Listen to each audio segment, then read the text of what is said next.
뾰로롱 안녕하십니까. 지금 강릉에 비가 안 와서 말이죠. 가뭄 때문에 정말 너무 많이 힘들어 하신다고 하는데요. 진실 추적자 사건 반장 시작합니다. 인터넷 생방송 도중 다툼을 연출하기 위해서 흉기를 꺼내 휘두르다 다른 출연자를 진짜 다치게 만든 한 유튜버가 경찰에 입건됐습니다. 이런 막장 유튜버들 한둘 아니죠. 하지만 이자들보다 더 문제는 이걸 좋다고 보는 사람들입니다. 사건 당시에도 시청자 수가 무려 8,000명이었다고 하죠. 안 보면 안 합니다. 자, 오늘 출연자 소개해 올리죠. 김하은 아나운서, 박지훈 변호사, 박상희 한국열린사이버대 교수, 양지열 변호사 나오셨습니다. 안녕하세요. 안녕하세요. 사진부터 달립니다. 통영행 시외버스입니다. 신발 벗지 말라는 안내문 위에 발가락 양말 신고 저렇게 족을 올렸네요. 하신 김은철님.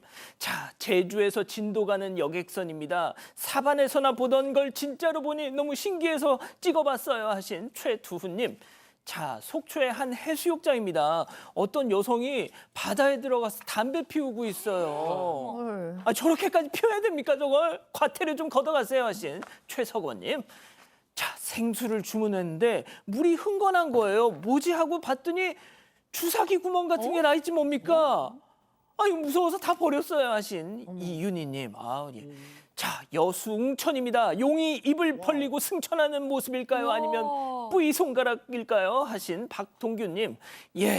자, 옛 스승 찾습니다. 1988년 청양농고에서 수학 담당이셨던 오희광 선생님 꼭 뵙고 싶습니다. 하신 이경화님. 모두 사랑합니다. 자, 재미는 물론 의리로 함께하는 아세사와 뉴스 750. 대한민국과 전 세계 동포 가족 여러분의 시선을 모아서 출발합니다.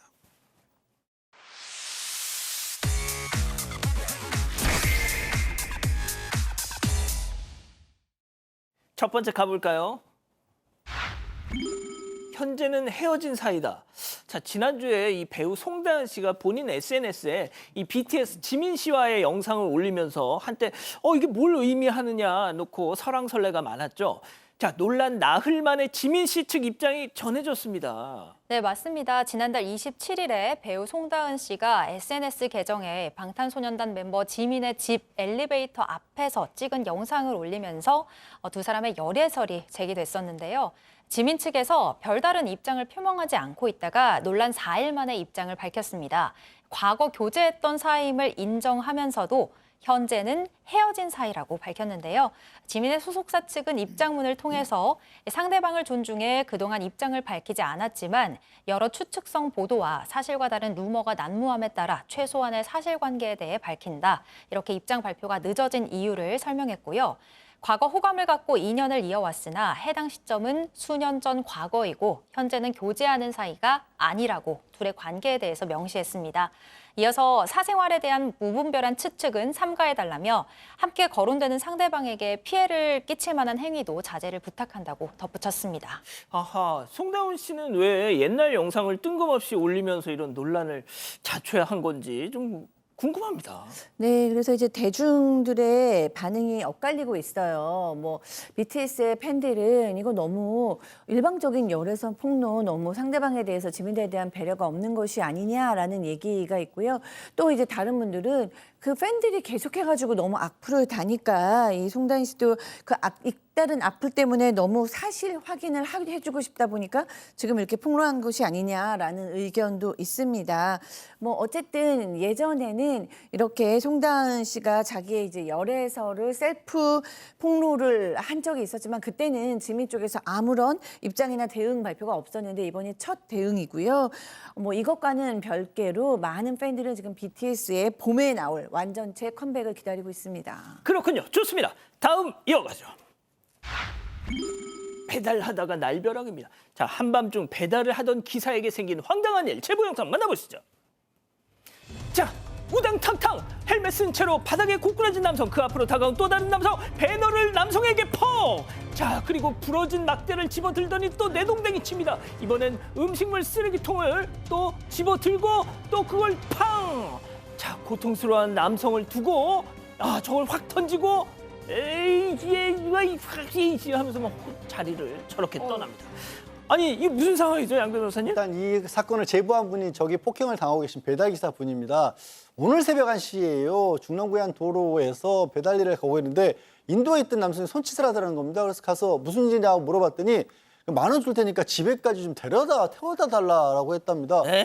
그래서 내가 택시기사냐 그랬더니 한다는 말이 왜 부족해? 돈 더 줘? 이러더랍니다. 그래서 다시 거절을 했더니 갑자기 저 남성이 처음에는 모자를 벗어가지고 얼굴을 이렇게 폭행을 했다라는 거예요. 그 오토바이 타고 있으니까 쫓아갔죠. 도주를 하는데 예. 쫓아갔더니 자기 혼자 갑자기 넘어지더니 나 살려 뭐 내가 경찰이야 나 죽네 막 이러더랍니다. 그러면서 또 욕을 하다가 또 도망을 갔대요. 또 쫓아갔더니 지금 3번째 도왔을 때 보신 것처럼 갑자기 이제 제보자를 뭐 쓰레기통 그다음에 배너 막대기 이걸로 마구 폭행을 하고 다시 도주를 시도했는데 제보자분이 또 끝까지 포기하지 않고 쫓아가서 붙잡았고 다행히도 경찰이 이제 와서 도착을 했다고 합니다. 아, 그래서 정말 저 인간을 붙잡으셨군요. 맞습니다. 경찰이 현행범 체포를 한 상황이고요. 이 남성 당시 술에 너무 많이 취했던 것 같습니다. 아직 사건 수사 중이면 뭐 폭행, 상해죄 이런 게 성립할 수 있는데 일단 제보자가 다발성, 타박상, 찰과상 많이 좀 상처를 입었습니다. 병원 치료를 받고 있고요. 그리고 지금 조사 중인 그런 상황입니다. 뒷좌석에서 쿨쿨 릅니다. 자, 공유차를 이용하려다 맞닥뜨린 충격적인 상황, 제보 영상 만나보시죠. 띠링! 예약해놓은 공유차가 아침 일찍 도착한다는 문자입니다. 자, 나가봤죠. 잠시 뒤 약속된 주차장이 아닌 도로 위에 세워져 있는 렌터카를 발견. 자, 그런데 문을 열어봤더니 누구냐 넌? 차 뒷좌석에서 새근새근 잠들어 있는 의문의 남자. 심지어 운전석에는 남성이 신던 신발에 양말까지 휙 고이 내팽개쳐져 있는데요. 아니 요즘에 공유차 부르면 성인 남성도 옵션으로 넣어주나요? 저게 옵션이겠습니까? 자, 지난달 18일 오전 10시쯤 경기도 분당에서 일어난 일입니다. 제보자가 가족과 여름 휴가를 가기 위해서 공유 차량 어플로 공유차를 예약을 했습니다. 오전 10시부터 이용하는 걸로 예약을 했고 한 오전 7시 30분쯤에 픽업 장소에 차량이 도착했다는 문자 메시지를 받았다고 합니다. 그런데 2시간 뒤에 차를 찾으러 갔는데 예약한 장소에 차량이 안 보였다고 해요. 그래서 상담원에게 전화를 했더니 탕송기사와 연락해보겠다는 답장을 받았습니다. 그 사이에 예약한 시간이 지나서 다시 연락을 했더니 이번엔 주변을 한번 살펴보라는 답변이 왔습니다. 그래서 찾아보니까 원래 있어야 할 주차장이 아닌 저렇게 인근 길가에 공유차가 주차돼 있었습니다. 얼른 가서 차 문을 열었는데 차 안에 신발, 쓰레기가 널브러져 있고 악취까지 올라왔고요. 뒷문을 열었더니 뒷좌석에 저렇게 남성이 술에 취해 잠들어 있었습니다. 이 남성 알고 봤더니 제보자의 공유차를 예약 장소로 옮겨주는 차량 탁송 기사였다고 합니다. 제보자는 처음에 남성을 보고 죽은 줄 알고 심장이 철렁했다고 신경을 전했습니다. 아니 탁송 기사인 것도 놀라운데 음주운전한 채 네. 차를 끌고 왔어요? 죽진 않았어요. 음주를 했을 뿐입니다. 공유업체 당연히 연락을 했죠. 뭐 이상한 사람이 다 있다. 이러니까 인근 주차장에 있는 다른 다른 공유 차량을 이제 제공을 받았고 다만 또 할인도 좀 받긴 받았다고 합니다. 원하는 차량이 아니라서 그런 것도 있는 것 같아요.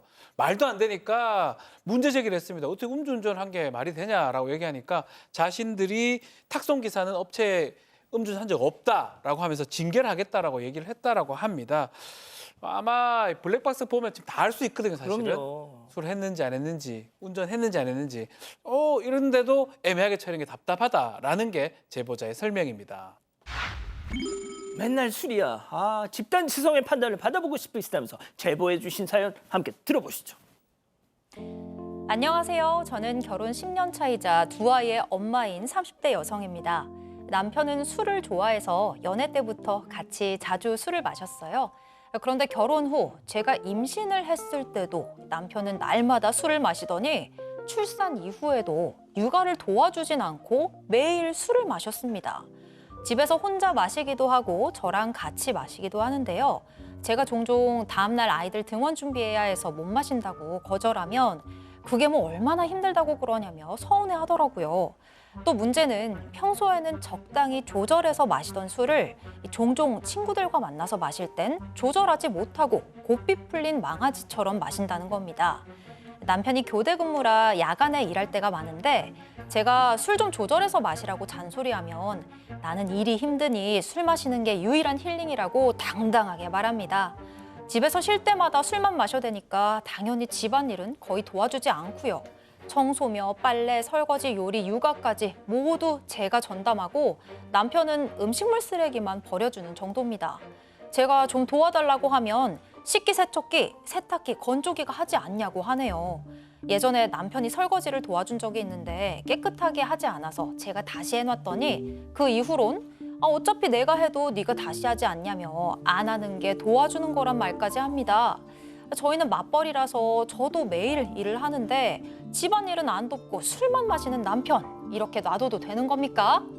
자, 따지고 말고 할 게 있을까요? 기다리고 기다리셨던 부처 핸즈업 타임 6천여 분의 우리 가족 여러분들 채팅창에 X로 함께 참여해 보시죠. 먼저 남편입니다. 여보야, 나 술 좋아해. 인정. 매일 마신다? 오케이, 그것도 인정. 많이 마신다? 그건 아니지. 딱 기분 좋아지려고 할 때 스톱하잖아. 건강 문제 없잖아. 사고 안 치잖아.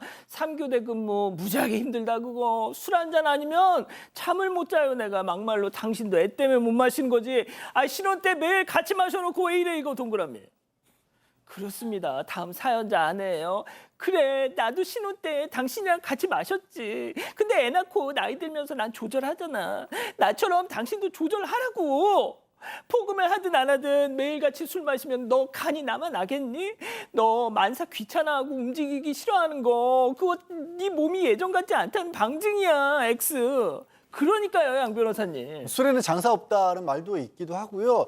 저 지금 사연자분이 30대시면 남편분도 그렇게 나이가 많지는 않을 것 같습니다. 그런데 저 정도로 마신다는 건 저는 중독센터에 가봐야 하는 상황이 아닌가 싶어요. 저건 스스로 조절을 못할 정도의 지경에 심하게 걱정되는 상황으로 보입니다, 진짜. 교수님. 네, 아니 이게 무슨 진짜 옛날에 듣던 이런 얘기잖아요. 왜냐하면은 뭐 이렇게 집안일도 안 하고 술도 먹고 뭐 이런 남자들이 지금도 있을 수 있지만 적어도 자기가 그걸 잘못하고 있다는 거는 알아요. 요즘 남편들은. 근데 이 사람은 뭐 빨래 세탁기가 하고 뭐 식기세척기가 하고 뭐 무슨 문제야? 뭐 이렇게 얘기하는 건 정말 옛날에 정말 그럴 때 듣던 얘기고요. 지금 여성이 맞벌이도 하는데 육아도 하고 빨래, 세탁, 요리에 설거지까지 혼자 다 한다는 거잖아요. 이건 정말 너무 힘들고 결국에는 터지게 돼 있고 이 부부관계는 좋을 수가 없습니다. 박 변호사님. 네, 왜 웃으세요? 저도 좀 그렇게 반성하는 차원에서 남편분 진짜. 그렇게 하시면 안 될 것 같아요. 집에서는 이제 뭐 밖에서 한두 번 이렇게 술을 하실 수 있는데 집에서도 계속 마시는 것 같아요. 그러니까 곱비 풀린 마가지 이렇게 표현하셨는데 정말로 너무 많이 마시면 가정생활도 힘들고 본인 삶도 무너질 수 있으니까 자제를 하시는 게 필요합니다. 아내 말씀이 다 맞습니다. 그러니까요. 네, 저도 같은 입장이고요. 우리 가족분들께서도 양지열 변호사님처럼 남편분의 어떤 현재 상황을 걱정하시는 분들이 많아요. 알코올 중독자네 저건 병원에서 치료받아야 해라고 샵2님께서 말씀해 주셨고 퍼플앤블루님도 남편분 알코올 의존증 의심된다고 걱정을 해주셨는데요. 장민채님께서 크게 아주 크게 한마디 해주세요. 울집에서도 누군가 듣고 있어요 라고 해주셨거든요. 그렇군요. 알겠습니다. 예. 제보 메일, 제보 카톡 많이 연락 주시고요. 잠시 후 돌아옵니다. 채널 고정, 리모컨 돈 터치. 예.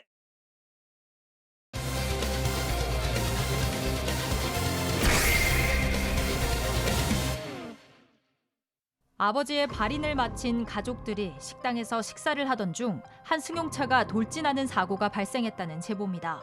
이 사고로 가족들이 부상을 입었고 어머니의 친구가 숨져 큰 충격에 빠졌습니다. 사고 당일 상황을 짚어봅니다. 예, 오늘 월요일 첫 번째 소식부터 좀 가슴 아픈 사연입니다. 제보입니다. 한 달 전 사고입니다. 네, 한 달에는 지난 1일이었습니다. 오후 2시 정도 경기 용인시의 한 식당에서 일어난 사고인 거고요. 지금 제보해 주신 분 아버님 장례를 치르는 날이었습니다. 장례를 마치고 납골당에 이제 아버님을 모시고 나서 돌아오는 길이었는데 거기 이제 장례식장까지 가는 경우는 장지까지 가는 경우는 친척들하고 가까운 분들뿐인데 거기에 80대이신 어머니의 친구분이 거기까지 함께 오셨다라는 거예요. 안 오셔도 된다는데 꼭 참석하고 싶다고 하셨다는 거고 사실 그 어머니 친구분이 가족들하고도 굉장히 오래전부터 알고 지내던 사이였고요. 뭐 심지어 이모라고 가족들도 불렀었고 아버지 병환 중에도 음식도 해오시고 또 이 제보자분하고 그 어머니 친구분의 딸이 동갑이랍니다. 그래서 이래저래 참 가깝게 지내서 그 장지까지 따라왔던 거고 가족들께 기념사진도 찍었다라고 하고요. 그 다음에 이제 이 어머니 친구분 다 같이 이제 모여서 식사를 하는데 어머니 친구분은 사실은 그냥 가시겠다고 했답니다. 그런데 같이 먹고 가셔라라고 해서 저렇게 함께 식사를 하고 있는 와중에 보신 것처럼 갑자기 차량 한 대가 식당으로 돌진했던 겁니다. 가족과 그리고 어머니의 친구, 이모라 불리던 친구, 유일하게 가족이 아닌 그분이 함께 이렇게 발인을 마치고 식사를 하던 도중에 차 한 대가 돌진을 했습니다. 너무 순식간에 벌어진 일이라 피할 틈조차 없어 현장은 아비규환. 자, 제보자인 따님과 목격자 얘기 들어보시죠. 이제 거의 끝날 때쯤이었어요. 저하고 이모의 등 뒤로 팍 하는 유리 소리를 들었어요. 유리창이 깨지는 소리를 듣고 저도 이렇게 살짝 튕겨져 나갔으니까요. 제가 정신을 차리고 이렇게 고개를 들었을 때는 모든 식구들이 너무 당황스러워서 얼음이 되잖아요. 그 상황에서 그 8살 아이가 울기 시작했어요. 그 눈앞에 그 펼쳐진 광경이 다 보였으니까요. 갑자기 수십 대의 119 차들이 막 지나가는 거예요. 이게 뭐지? 그러니까 이렇게 딱 봤는데 저기 차가 박혀 있었고 그 상복 입은 여자분들 막 울고 있었고 상복 입은 어떤 다른 여자분들은 의자에 앉아서 그 119 구급대원들이 막 처치해줬고 아, 영상 보면 이거 보통 사고가 아닌데요. 네, 당시 CCTV 영상을 보면 한 차량이 야외 주차장 차단기가 올라간 직후에 갑자기 속도를 올리고 그대로 돌진을 합니다. 식당 앞 철제 난간을 들이받고도 멈추지 않고 큰 유리창까지 깨고 들어와서 열리고 바로 칭. 예, 유리창을 그대로 부수고 식당 내부에 있던 사람들을 들이받은 뒤에야 멈춰 섰습니다. 안의 모습도 있습니다. 식당 안의 모습도 있는데요. 안에서는 식사를 하다가 놀라서 자리에서 벌떡 일어나고 누군가는 의자에 걸려서 넘어지기도 하고 아이는 울음을 터뜨리고 쓰러진 어머니와 어머니의 친구에게 저렇게 달려가는 사람들도 있었고요. 정말 한순간에 말 그대로 아수라장이 됐습니다. 바닥에 널브러진 이 부서진 의자들, 흩어진 접시들, 또 사방에 흩어져 있는 유리 파편들, 이 모든 것들이 사고의 참혹함을 그대로 보여주는데요. 사고 당시 제보자 눈앞에 어머니가 보였대요. 근데 눈을 뜨셨는지 확인할 수 없었다고 하고요. 또 어머니의 친구 얼굴도 보였는데 눈을 뜨고 계셨고 입으로 뭔가를 말하셨는데 그 얘기를 듣지는 못했다고 합니다. 어머니와 어머니 친구에게 가려고 하는데 제보자도 숨이 안 쉬어져서 옆쪽에 있던 의자에 앉았는데 등 뒤에서 피가 흘렀다고 합니다. 가해 운전자는 핸들에 고개를 받고 있었습니다. 하필이면 저 차가 어머님과 제보자 따님 그리고 어머니의 친구 그 이모라는 분이 있던 그 테이블로 돌진했다는 거 아니에요? 네, 그렇습니다. 그 바람에 어머님은 발목하고 갈비뼈를 비롯해서 온몸에 골절상을 입고 전신 타박상에 귀까지 잘 들리지 않는 증상을 보여서 전치 12주를 받으셨고요. 제보자분도 갈비뼈는 물론이고 전신 타박상 또 왼쪽 폐에까지 상처를 입어서 전치 8주의 부상이 나왔습니다. 제보자분하고 어머님 다 이제 뭐 중환자실로 다 가 계셨는데 남편이 면회를 와서 지금 어머니하고 이모는 도대체 살아 계신 거냐, 괜찮냐라고 물어봤더니 남편이 어머니는 살아 계신다고 했는데 이모님은 더 지켜봐야 된다 그렇게 얘기를 했다라고 합니다. 이게 그러고 나서 또 입원해 있는 동안에 남편이 이 휴대전화를 주지를 않았다라는 거예요. 그래서 왜 그런가 하고 나중에 알고 봤더니 사실 어머님 친구분은 이송 중에 이미 심정지로 돌아가셨는데 충격받을까 봐 그 소식을 알려주지 않았던 겁니다. 그리고 어머님도 나중에야 어머님 본인 주치의에게 친구가 죽었냐라고 물어봤는데 이제 주치의분이 시간이 좀 지난 상황이기 때문에 심정지로 사망했다는 얘기를 전한 겁니다. 사실 이때는 이미 그 친구분 장례까지 다 치른 다음이었고요. 다른 가족들이 장례식에 참석했고 최근에야 이제 제보자분 겨우 몸을 좀 추스려서 어머니 친구 납두골랑에 다녀올 수 있었다고 합니다. 자, 이겁니다. 남편을 떠나 보내던 마지막 날 납골당까지 와서 끝까지 친구를 위로해줬던 이 어머님의 가장 그 친한 친구 이모. 하필이면 그날 앞서 보신 그 사고로 세상을 떠나셨다는 거죠. 어머님은 나중에 그 친구에게 이런 문자 메시지를 남겼답니다. 체크포인트 짚어보죠. 너 정말 죽은 거야? 자, 한번 들어보시죠. 오빠가 그리고 나서 핸드폰을 받았잖아요. 이모한테 너 정말 죽은 거야? 이사가 너 죽었대. 너 정말 죽었니? 이렇게 톡을 남겼더라고요. 이모도 이제 믿겨지지가 않으니까 이모한테 카톡을 남긴 거였어요. 심장이 두근거리더라고요. 미안함 때문에. 그 친구가 와서 저랑 한바탕 울고 들어갔는데 왜 나를 안 데려가고 제일 친한 친구 데려갔냐고 그냥 콩콩 울고 미안하다고 그러고 그러셨어. 그 친구가 이모 잘못이 아니고요. 가해자가 잘못한 거예요. 절대로 이모 잘못이 아니에요. 이모 저희 엄마 목까지 사셔야 돼요 하고 친구가 얘기를 해주니까 너무 고맙죠 뭐.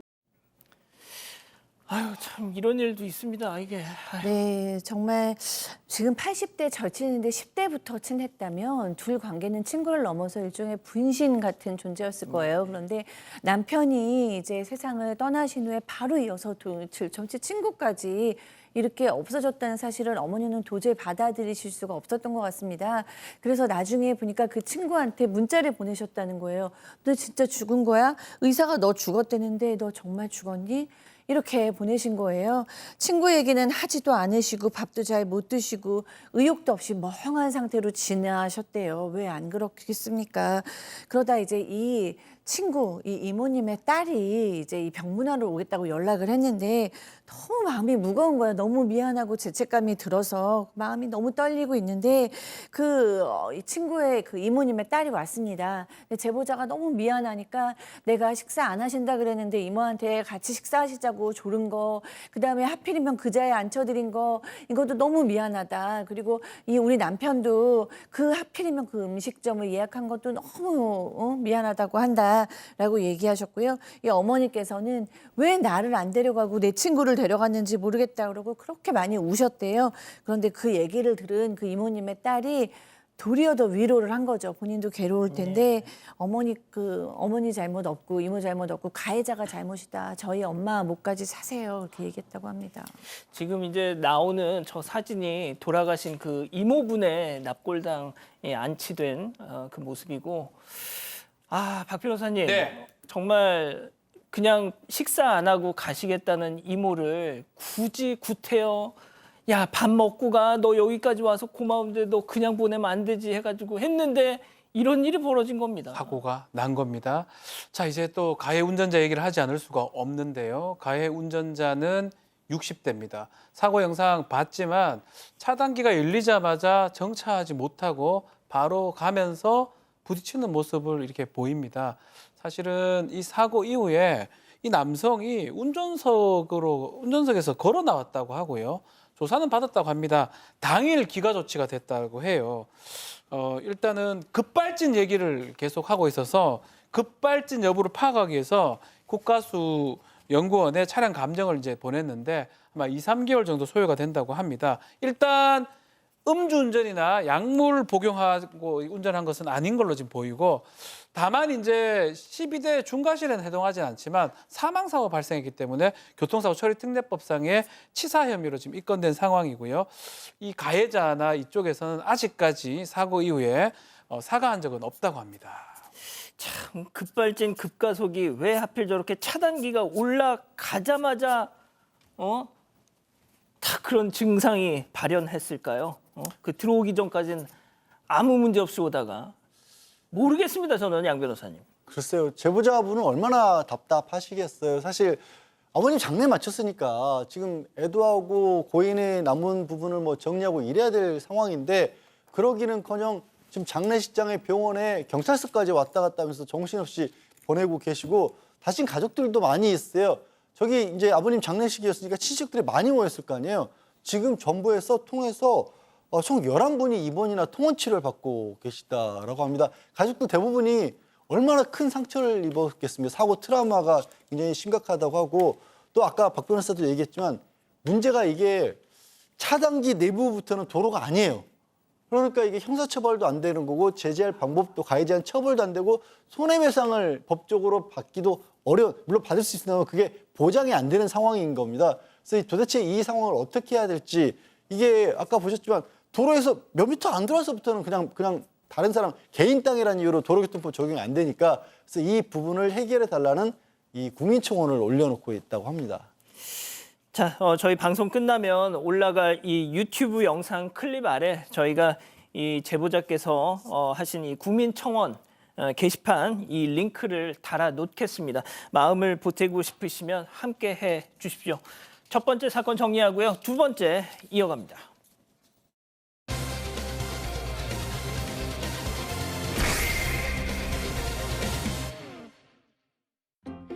지난 봄 대학 등록금을 벌기 위해 공사 현장을 찾게 됐다는 20대 남학생은 그곳에서 작업반장이라는 30대 남성 서모 씨를 만나게 됩니다. 서 씨는 가끔 따로 일거리를 챙겨주고 집에도 데려다주는 친절한 사람이었다고 하는데요. 네, 여보세요. 저기 미안하다. 공부하고 있는데. 아닙니다. 잠깐 쉬는 시간이어서요. 혹시 저 저녁에 시간 돼? 저기 알바 좀 할래? 냉장고 하나 더 줬는데 3만 원. 그러던 어느 날 남학생은 일을 마치고 돌아가던 길에 서 씨에게 끔찍한 일을 당했고 사건 이후 우연히 서 씨의 과거까지 알게 되면서 더 큰 충격에 빠졌습니다. 대체 서 씨는 어떤 과거를 숨기고 있던 걸까요? 자, 가족 여러분 이번 사건 주목해 주십시오. 지난주에 한 다른 방송에서도 보신 분들 계실 텐데요. 정말 충격적입니다. 공분이 정말 나는 그런 사건입니다. 공사 현장에서 알게 된 작업반장에게 성범죄를 당했다는 20대 남학생의 제보입니다. 자, 지난 4월에 대학교 등록금을 좀 벌려고 공사장에 이제 아르바이트업을 구하던 남학생의 이야기입니다. 이 인력사무소 앞에서 이 작업반장 서 씨를 만났는데요. 학생이냐, 너 개인적으로 뭐 학생들 일 알려준다라고 해서 그 일을 하게 됐는데 특히 일 마치고 이 서 씨가 차도 좀 태워준 적도 있다고 해요. 서 씨가 알려준 일들을 좀 했는데 중간에 문제 좀 발생합니다. 슬쩍슬쩍 남학생 몸을 만지거나 또 가슴, 또 중요 부위를 만지는 추행을 좀 했다라고 합니다. 뭐 그것도 그거지만 서 씨가 남학생한테 했던 얘기가 좀 충격적입니다. 자신의 얘기를 좀 했는데요. 고등학교 1학년 때 여자를 강간 성폭행하려고 하다가 저항을 해가지고 살해를 했고 그걸로 15년 복역을 하고 교도소 다녀왔다라는 얘기도 했습니다. 막 그렇기 때문에 강압적 분위기에 저항도 못했던 상황이고 나중에 남학생 추행한 뒤에는 서 씨가 전자발찌 모습도 보여줬다고 합니다. 자, 남학생은 앞으로 이 서 씨가 주는 일은 하지 않겠다. 저 인간과는 엮이지 않겠다 이렇게 다짐했습니다. 그러던 어느 날 피치 못할 이유로 다시 서 씨를 만나게 됐다는데요. 어떤 일이 있었는지 남학생 누님의 얘기 들어보시죠. 근데 이제 일을 하다가 뭐 어디 공터에 그걸 데리고 가가지고 협박하고 목 조르고 추행을 한 거죠. 그리고 그 추행을 하는 과정에서 이게 자기가 화나면 사람도 죽인다. 또 죽여버릴 수도 있으니까 떨지 마라. 상의는 이제 눈까지로 올려서 시야를 차단을 했고 하의는 다 벗기고 양말만 신은 상태였고 푸시업을 100개를 하거나 내가 너 그렇게 하는 거 둘 중에 하나 결정해라. 이렇게. 자, 이 서 씨가 하던 일이 마무리되지 않았다고 일이 마무리되지 않았으니까 나와 해서 어쩔 수 없이 불려 나가는데 그날 사건을 당합니다. 예, 그냥 일이 나왔으니까 정말 그리고 자기도 추행했던 그런 경험이 있으니까 안 나가려고 했는데 어쩔 수 없이 나갔다라는 거라서 공터에서 일 끝나고 잠깐 만난 사이에서 이 서 씨가 갑자기 이제 그 남학생을 공터 옆에 벤치로 끌고 가면서 어깨 동무를 하면서 이렇게 추행을 시작을 했다라는 겁니다. 그리고 한번 그 서 씨의 차에 상처를 낸 적이 있었나 봐요. 그래서 그때 죽여버리고 싶었다라는 식으로 얘기를 하고 나 화나면 사람 죽이는 거 알지? 예전에 이제 그 일을 한번 했었으니까 그렇게 하고 겁을 주면서 어깨 동무한 상태로 목 조르고 또 옷을 벗기고 주요 부위 만지고 이렇게 추행을 하고 그런 과정에 또 명치를 세게 때리면서 폭행도 했던 겁니다. 그러다가 그렇게 일이 벌어지고 있는 사이에 잠깐 이 서 씨가 차량 쪽으로 옮겼을 때 이 남학생이 용기를 내서 도로로 옷도 제대로 갖춰 있지 않지 도망을 갔고 그 지나가던 차에 신고를 부탁해서 바로 경찰이 출동해서 저 서 씨 현행범으로 체포가 됐고 전자발찌까지 하고 있었다고 했지 않습니까? 예. 구속이 됐다고 합니다. 자, 지금부터 주목해 주십시오. 이 서모라는 자 정말 끔찍한 자였습니다. 체크포인트 짚어보죠. 초등생 성추행 살인범입니다. 자, 피해 남학생의 얘기 직접 들어보시죠. 이제 과거 살인했던 거 제 실명으로 인터넷 검색해서 그냥 살인 이렇게 검색하니까 나왔다. 해서 봤는데 기사가 여러 개 있더라고요. 거기서 저희는 확실히 해서 계속 찾아보다가 그 옛날 피해자 그 협력 요지서를 어떤 사람이 블로그에 올렸는데 이게 개인 아이디로 댓글을 다는 거예요.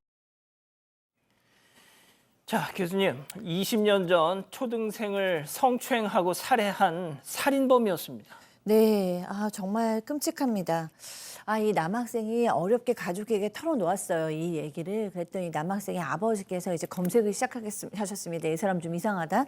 그래서 이 사람의 이제 실명과 여러 가지 이제 뭐 사건, 범죄, 살인 막 이런 것들을 검색을 해보니까 이 사람이 서 씨가 고등학교 때 10살짜리 초등학생 아이를 성폭행하려다가 반항하니까 살해했었던 그런 기사가 뜨는 거예요.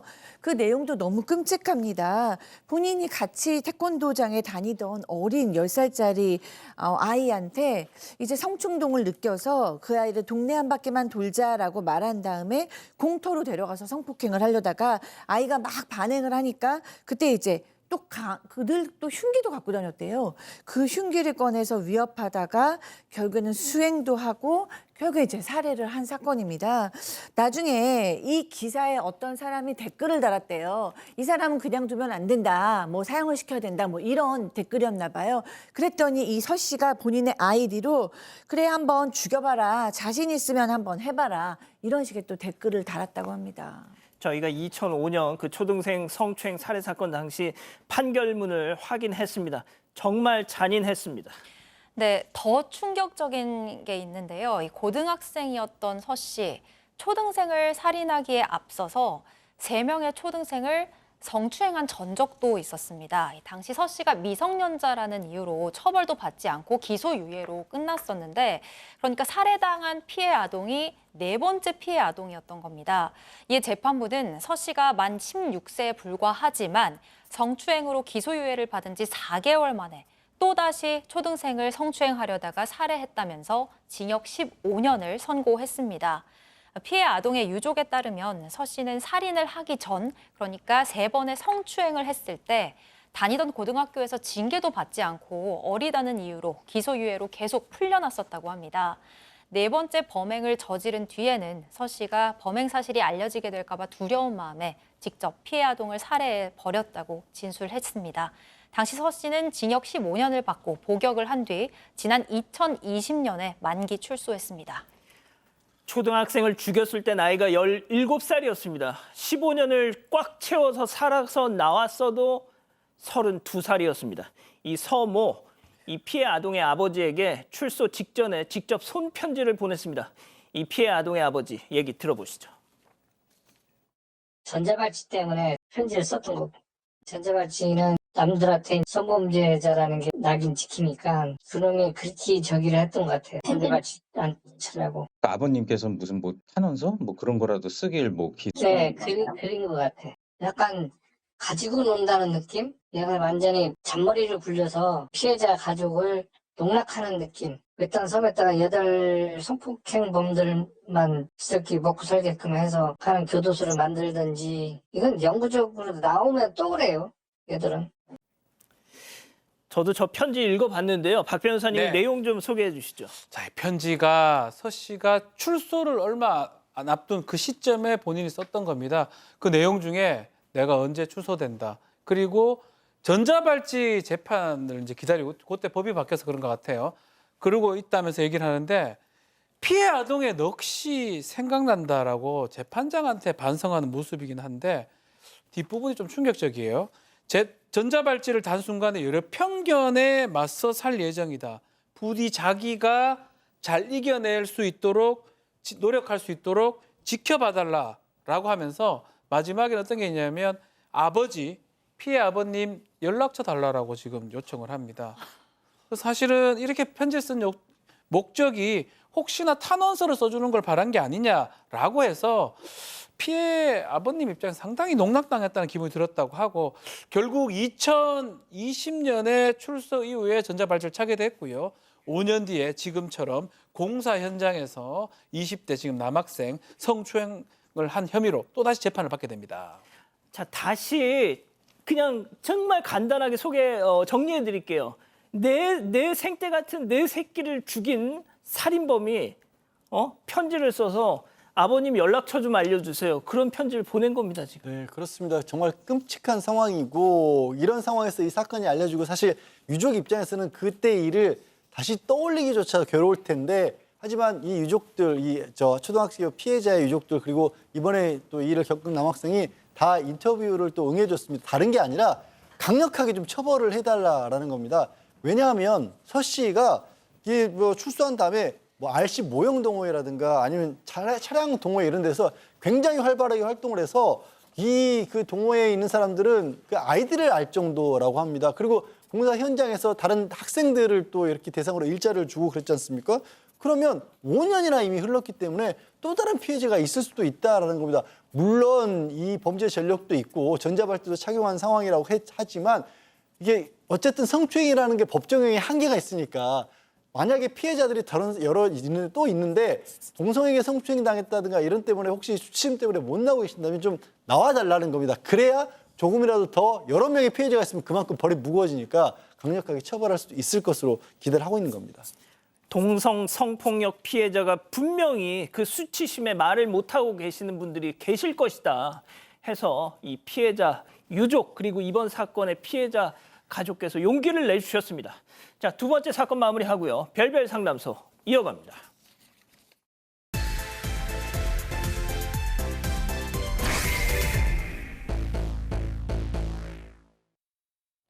며칠째 집에 들어오지 않는 남편을 기다리는 여성. 전화도 여러 번 해보고 문자도 남겼지만 답이 없는데요. 그런데 얼마 뒤 남편이 아닌 경찰의 전화를 받고 여성은 충격에 빠집니다. 대체 무슨 일이 벌어진 걸까요? 자, 양 변호사님이 소개해 주시죠. 일단 제보자분은 10년 전에 남편하고 사별을 하시고 혼자 아들하고 딸을 키우고 사셨는데 굉장히 열심히 사시는 모습을 보고 주변에서 남성을 소개시켜 줬다고 합니다. 근데 그 남성이 4살 연하였고 해외를 오가면서 사업을 하는 사람이었다라고 해요. 근데 이제 어쨌든 뭐 여러 가지 마음에 들어서 그 같이 합치기로 했는데 이 제보자분의 아이들이 미성년, 그러니까 아직 어려서 사춘기라서 일단 성인이 된 이후에 혼인신고를 하자 대신에 양가 부모의 허락을 받아서 6년 전부터 함께 이렇게 살림을 차리기로 한 겁니다. 근데 문제가 이 남성이 주로 중국하고 사업을 하고 있었는데 그때 공교롭게 재혼한 지 얼마 안 돼서 코로나가 발발한 겁니다. 코로나 때문에 사업을 접으셨군요. 네, 모두 기억하시겠지만 모든 자영업자들이 어려움을 겪던 시기였습니다. 제보자의 미용실도 쉽진 않았지만 일단 100% 예약제로 시스템을 바꾸고 남편도 미용실에 나와서 일을 조금씩 거들면서 인건비를 아끼는 등 최대한 버티고 버텼습니다. 또 남편은 전처에게 매달 양육비를 보내야 했기 때문에 최소한의 아르바이트를 하면서 돈을 벌긴 했다고 해요. 가게에 큰 보탬이 될 정도는 아니었다고 하고요. 그래서 제보자가 중간중간 대출을 받아야 하는 상황도 있었지만 그래도 아직 두 사람이 건강하니까 열심히 일하면 상황이 나아지겠지, 남편도 곧 돈을 벌겠지 이렇게 좀 긍정적으로 생각을 했다고 합니다. 그런데 남편이 아르바이트를 하고 미용실에 나와서 일을 돕는 건 정말 잠깐이고 그 외의 시간에는 코빼기도 보이지 않았습니다. 한두 번도 아니고 계속적으로 보이지 않았다고 합니다. 일 때문에 사람들을 만나러 다닌다고 했었는데 알고 보니까 그것도 다 핑계였습니다. 자, 그럼 제보자 얘기 직접 한번 들어보시죠. 그래서 하려고 안 했어요. 언제도 뭐 그렇게 시간이 많이 흐르지는 않았으니 때가 되면 일을 하겠지 하고 그냥 중간중간 푸시는 했었으나 그게 시간이 갈수록 그냥 익숙해졌던 것 같아요. 그렇게 일을 안 하고 놀아도 제가 어떻게든 뭐 굴러가게 만들고 밥은 먹고 사니까 그 생활이 그냥 고착이 됐던 것 같아요. 아니, 사업도 하던 사람 왜 이러고 살아? 그러니까요. 처음에는 좀 아르바이트 같은 거 좀 미용실 일 도와주려 하다 갑자기 야, 내 사업하는 사람인데 내 누구 밑에서 일을 못 한다라고 하면서 결국은 일을 하지 않고 아내한테 일을 거의 전적으로 맡기기도 하고 아내 좀 쉬려 그러면 일하러 안 나가나? 쉬면 안 돼. 돈 벌어야지. 라고 난리를 쳤다고 해요. 어느 순간 돌아보니까 나 혼자, 제보자 혼자 돈을 벌고 있었고 남편하고 일 안 하니까 계속 싸웠던 것 같아요. 다툼이 잦아졌는데 그럴 때마다 남편은 뭐 했다? 가출을 했습니다. 아, 뭘 잘했다고 가출을 해, 교수님? 그러니까요. 이 남편은 전부터 이제 서핑하는 것을 참 좋아해서 바다에 자주 갔는데 이렇게 한바탕 다투고 나면 가출을 하면서 동시에 서핑을 즐기러 가는 거예요. 그러니까 뭐 신났다 하고 그냥 놀러 가는 거죠. 며칠씩 안 들어오는 건 뭐 늘 있는 일이었고 심지어 2주가 넘게 안 들어온 적도 있습니다. 그런데 더 화가 나는 것은 그렇게 서핑하면서 가출해서 쓰는 돈도 이 아내의 카드였다라는 거예요. 아하, 이런. 그런데 또 돌아오고 나면 아이들한테 너무 잘해주는 거예요. 그러니까 그 또 아이들하고 아빠하고 잘 지내는 거 보면 뭔가 내가 문제가 있나라는 생각이 들고 나만 고립되는 것 같다라는 생각이 들어서 이 제보하시는 분이 내가 가스라이팅 당하나라는 생각도 들었는데 그때쯤 어떤 일이 터지고 결국에는 이혼을 결정하고 맙니다. 자, 그럼 직접 들어보시죠. 연락 두절이에요. 그냥 이게 가출이 거의 한 달에 한 번씩 욱해서 가출을 했었어요. 갈 때마다 일단 차단하고 나가요. 가출하고 3일 만에 연락을 했나? 근데 112에서 신고해가지고 신고됐다고 저한테 바로 전화 온 거였어요. 전 여자친구가 스토킹한다고. 근데 저 아니래도 믿지를 않더라고요. 그러니까 바다에 빠져 죽었는지 생존 확인을 할 수 있는 거 아니냐고 그래도 말이 안 통하더라고요. 경찰서에. 그냥 저는 스토킹이 되어 있었어요. 스토커가 되어 있었어요. 아니, 가출한 남편한테 전화하는 게 스토킹이에요? 아니죠. 그러니까 가출한 남편에게 너무 화가 나서 며칠 연락을 안 하다가 3일 뒤에 남편에게 연락을 했는데 그마저도 연락이 닿지 않았습니다. 그리고 SNS 메시지까지 남편이 다 차단을 했다고 해요. 그런데 얼마 뒤에 경찰에게 제보자가 스토킹으로 신고를 당했다고 연락을 받았습니다. 얼마나 황당했겠습니까? 그것도 전 여자친구가 스토킹을 한다. 아내가 아니라 전 여자친구라고 신고를 한 거예요. 그런데 남편은 이렇게 제보자를 여러 번 신고한 데다가 급기야 고소장까지 제출을 합니다. 와우. 가출한 남편이 아무리 괘씸해도 연락이 안 되니까 혹시 바다에 빠지진 않았나 진심으로 이제 걱정이 돼서 전화를 했던 건데 갑자기 스토커가 돼버려서 제보자 참 황당했다고 합니다. 다행히 부부관계를 잘 소명해서 증거 불충분으로 검찰에 송치되지는 않았습니다. 진짜 별 인간들이 다 있군요. 맞습니다. 그렇지만 계속 황당한 행동이 반복되는데요. 결국 제보자가 할 수 없다고 해서 이 사실혼 관계인데 이혼에 해당하는 사실혼 관계 파기 소송을 제기를 했고요. 뭐 재산이나 이런 것도 나눠야 되는데 이 남편이 자기는 사실혼 관계 아니라고 주장을 했지만 재판부에서는 이건 사실혼 관계 인정하지 않을 수 없다라고 돼서 재산 나누는 게 가장 중요한데 예. 빚이 많았어요. 아. 억대에 가까운 빚이 있었기 때문에 반씩 나누라고 재판부가 명령을 내렸습니다. 빚도 나눠라. 네, 문제가 발생합니다. 남편이 본인 몫의 빚을 갚지 않고 중국으로 도망을 친 겁니다. 아이고야. 중국에 가서 뭐 사업을 한다면서 또 도망가 버렸고요. 지금은 연락도 되지 않는 그런 상황입니다. 양 변호사님 어떻게 해요? 좀 제보자분 입장에서 굉장히 답답한 상황이긴 한데요.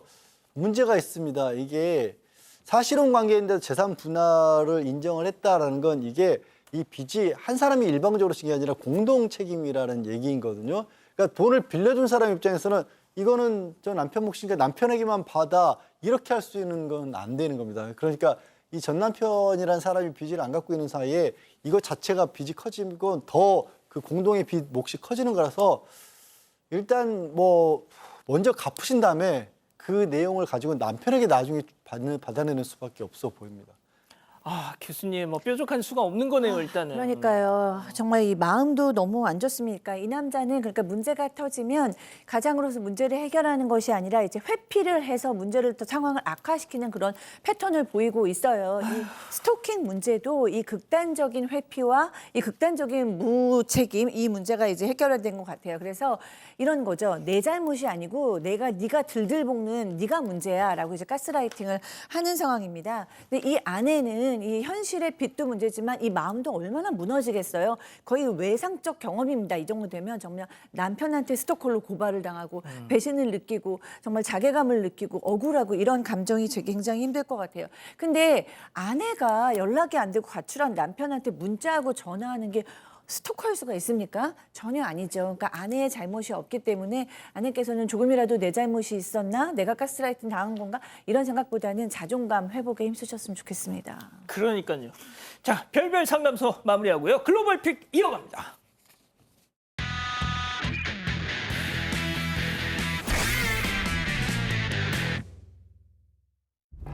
좁은 도로 위로 비가 세차게 내리고 있습니다. 차와 사람들이 구분도 없이 아슬아슬하게 지나가고 있는데요.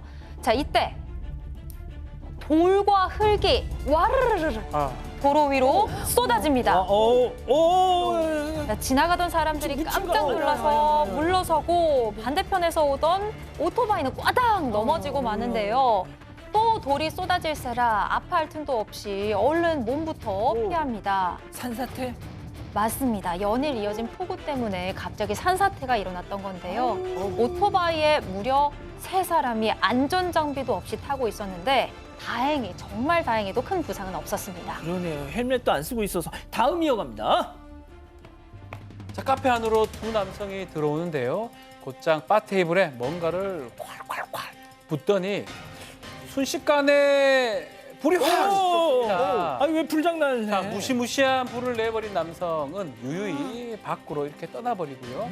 갑작스러운 상황에 놀란 손님들이 벌떡 일어나 버립니다. 그 사이 밖으로 나온 직원이 발빠르게 소화기를 싹 이렇게 뿌려서 불을 진압을 합니다. 대체 왜 저런 거예요? 그러니까요. 이 카페에 마요네즈가 없는데도 자꾸 마요네즈를 달라고 했다가 거절당하니까 어디서 휘발유를 사오더니 불을 지른 거라고 합니다. 아이고. 하지만 오히려 불을 낸 본인만 팔에 화상을 입었고요. 도주한 지 겨우 몇 분 만에 경찰에 붙잡혔다고 합니다. 이게 바로 인과응보 자업자득 아닌가 합니다. 마요네즈 말고 케찹 쓰세요. 네, 다음 이어갑니다. 와우. 자, 테니스 선수가 팬들에게 사인해주고 있습니다.